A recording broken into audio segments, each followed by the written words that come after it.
Shalom Bapak Ibu, Saudara-saudari terkasih dalam Tuhan kita Yesus Kristus. Kita jumpa kembali dalam doa keluarga hari ini, 1 November 2021 dengan tema Harga Sebuah Penantian. Sebelum memulai, kita berseteduh dulu. Lagu pembuka, mari kita menyanyikan dari pelengkap Kidung Jemaat PKJ 115, Kami Menanti Kedatanganmu, ayat 1 dan 4.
Sebelum membaca serta merenungkan firman Tuhan, mari kita berdoa.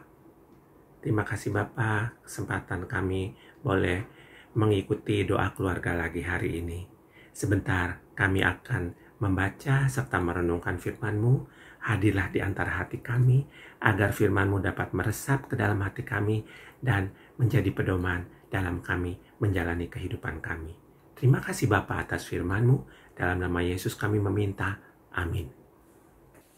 Bapak Ibu Saudara yang kasih dalam Tuhan Yesus Kristus, kita akan bersama-sama membaca dan merenungkan firman Tuhan. Bagian Alkitab yang akan kita baca dari Mazmur pasal 130 ayat yang pertama sampai dengan ayat yang ke-8. Mazmur 130 ayat yang pertama sampai dengan ayat yang ke-8. Saya akan bacakan buat kita semua. Dari jurang yang dalam aku berseru kepadamu ya Tuhan. Tuhan, dengarkanlah suaraku, biarlah telingamu menaruh perhatian kepada suara permohonanku. Jika engkau ya Tuhan mengingat-ingat kesalahan-kesalahan, Tuhan, siapakah yang dapat tahan? Tetapi padamu ada pengampunan, supaya engkau ditakuti orang. Aku menanti-nantikan Tuhan. Jiwaku menanti-nanti, dan aku mengharapkan firman-Nya.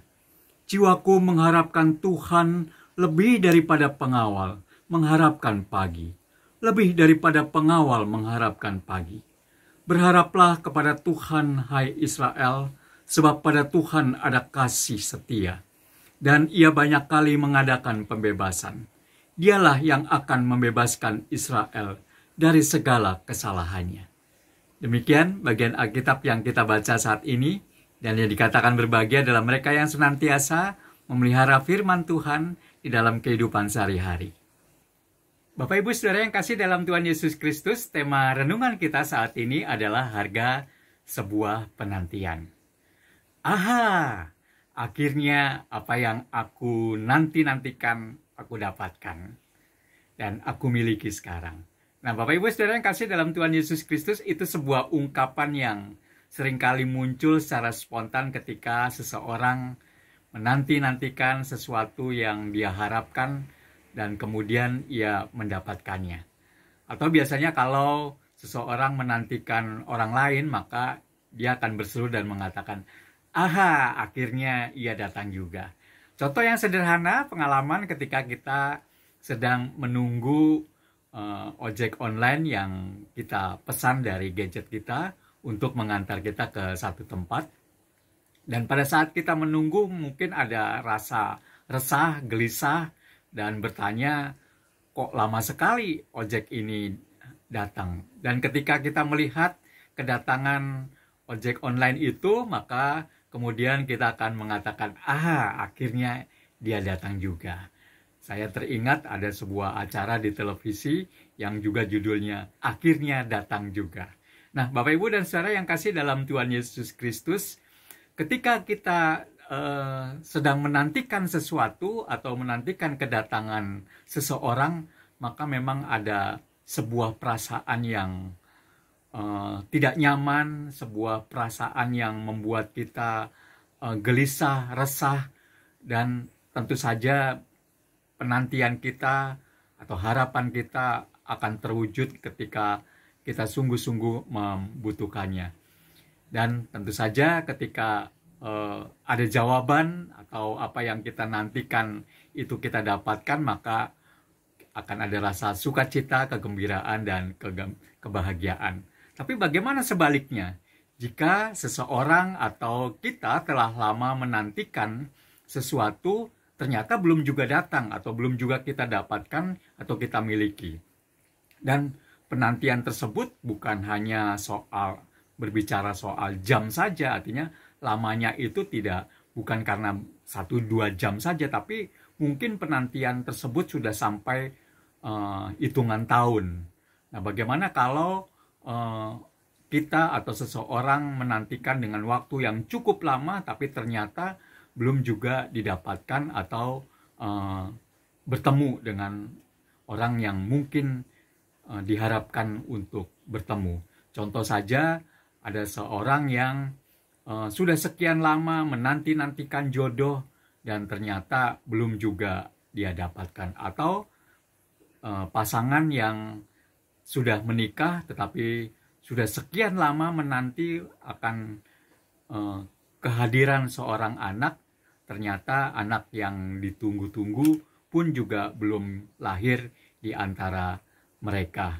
Dan ini sebuah penantian yang mungkin akan terus menjadi penantian bagi orang tersebut atau kita yang menantikannya.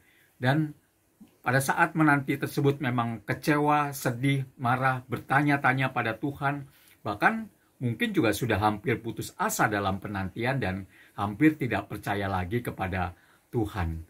Nah, Bapak Ibu dan Saudara yang kasih dalam Tuhan Yesus Kristus, pemazmur pun sedang menanti-nantikan Tuhan menolong dirinya dalam kondisi dan keadaan di mana ia sedang tidak berdaya. Dan ia tidak bisa menolong dirinya sendiri, karena itu ia butuh pertolongan pihak atau orang lain. Dan dia menanti-nantikan pertolongan Tuhan. Digambarkan bahwa pemazmur berada dalam jurang yang dalam dan dia berseru-seru kepada Tuhan untuk mendengarkannya. Pemazmur berharap Tuhan mendengar seruan dan permohonannya.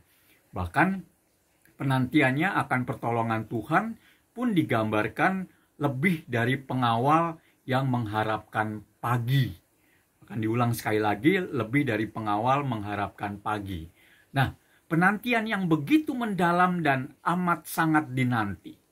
Kita tahu, biasanya para penjaga malam selalu memang berharap akan datangnya pagi atau selesainya waktu jaga, dan itu pagi hari. Lalu kenapa? Gitu ya. Kenapa pagi hari? Karena datangnya pagi hari memberikan harapan, memberikan semangat, sukacita, dan kebahagiaan.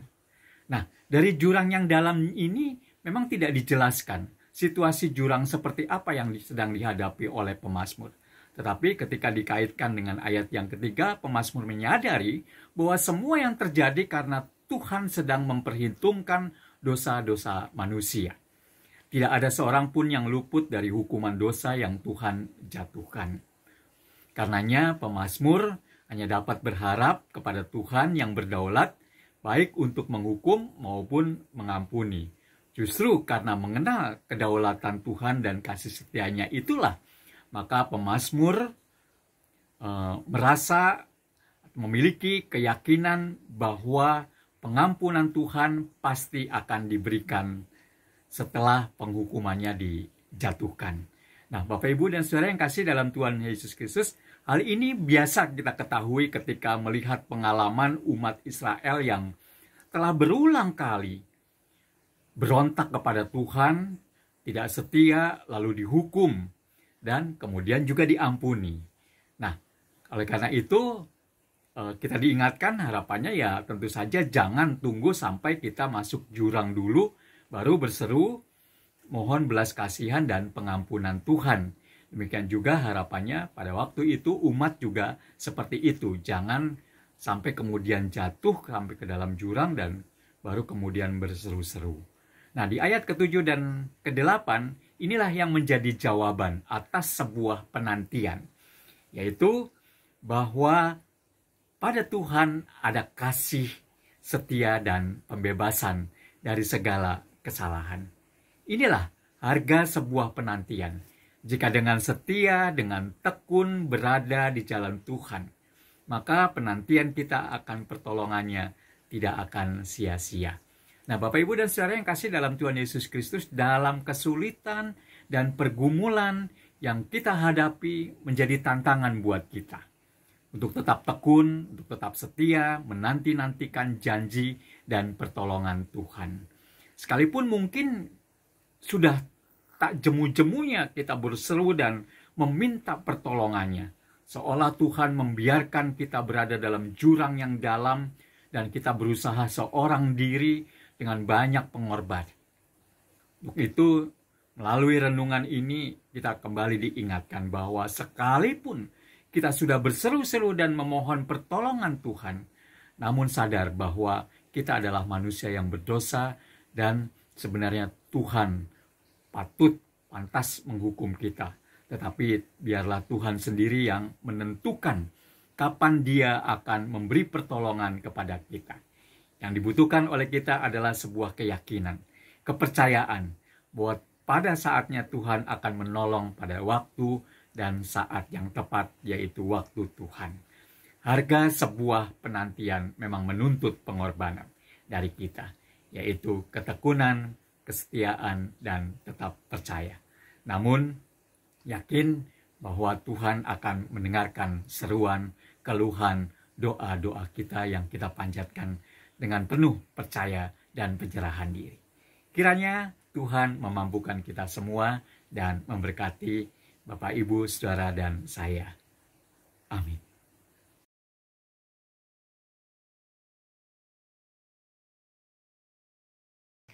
Bapak, Ibu kekasih dalam Tuhan, mari kita bersama berdoa untuk kondisi cuaca dan berbagai bencana alam yang tengah melanda negeri kita tercinta.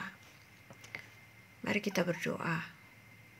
Tuhan yang baik yang kami kenal dalam Tuhan Yesus Kristus, kami datang bersujud di hadapan-Mu Tuhan, memohon kekuatan dalam kami menghadapi cuaca ekstrim, angin topan, puting beliung, bencana alam, gempa bumi, tanah longsor, banjir, yang membuat banyak orang menderita dan kehilangan orang-orang yang mereka kasihi. Kiranya Roh Kudus menguatkan mereka yang kehilangan orang-orang yang mereka kasihi. Juga banyak yang kehilangan tempat tinggal. Tuhan, ulurkanlah tangan kasih-Mu sehingga mereka juga tetap kuat dan merasakan kasih Tuhan senantiasa menyertai mereka.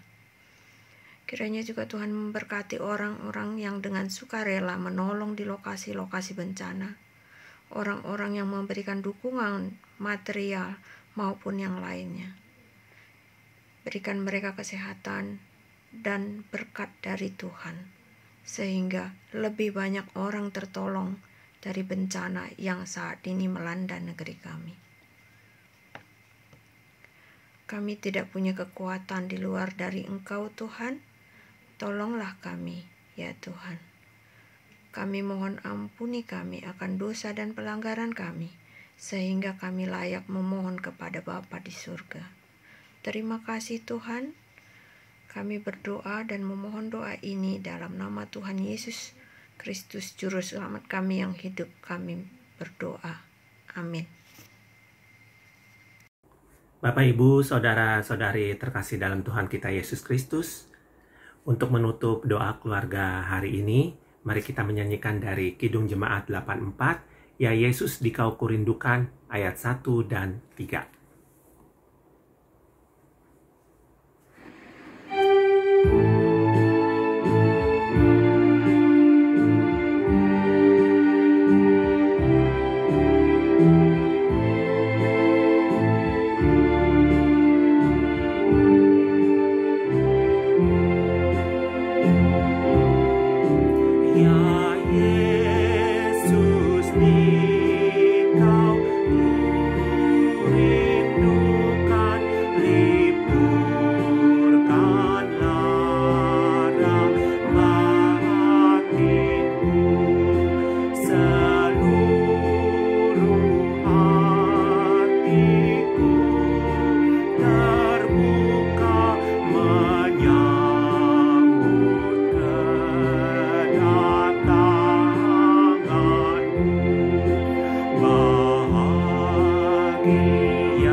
Bapak Ibu Saudara yang kasih dalam Tuhan Yesus Kristus, di mana saja berada, kita baru saja mengikuti rangkaian doa keluarga. Harga sebuah penantian memang menuntut pengorbanan, kesetiaan, keteguhan, ketekunan, dan tetap percaya kepada Tuhan. Dan itu tidak mudah, karena memang membutuhkan keteguhan hati untuk kita tetap yakin dan percaya bahwa Tuhan akan menjawab setiap seruan doa-doa dan permohonan kita. Kiranya Tuhan memampukan kita semua dan memberkati kita semua. Amin. Haleluya.